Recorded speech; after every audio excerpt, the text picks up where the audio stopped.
მოგესალმებით მეგობრებო, ახლა ვიმყოფებით იყალთოში კიდევ ერთხელ ვესტუმრე ქვევრის ისტორიას, ქვევრის სახელოსნოს.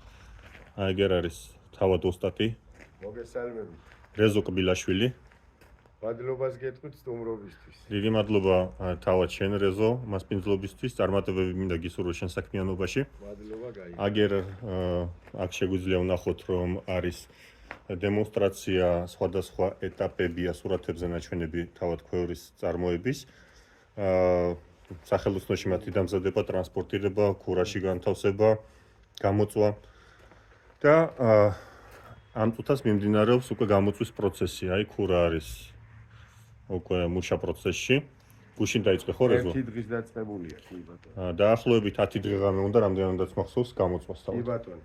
და ახლა შევეცდები თავად ქურაში დაგანახოთ სიტუაცია.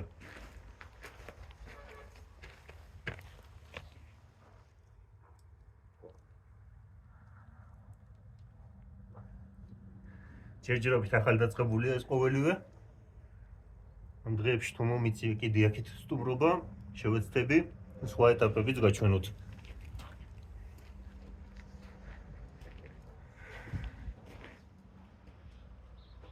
ახლა მიმდინარეობს შეჩვევის მომენტია ეს. დაბალი ცეცხლი, რომ თანაბრად გადანაწილდეს და გამოშრეს. კონდენსატს წარმოქმნის და ეს გათბეს, ერთიანად გათბეს. 6 საფეხური აქვს ტემპერატურის მომატების ეს შემდეგი.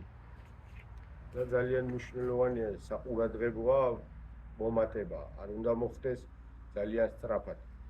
ანუ ფაქტურად მუდმივი ყურადღება ჭირდება აი ამ პროცესში. კი, დღეც და ღამეც ეს. არა, ცვალებადობა არ შეიძლება. აბა ხვავი და ბარაკა. წარმატებებს გისურვებ. გაიხარით. უღრმესი მადლობა.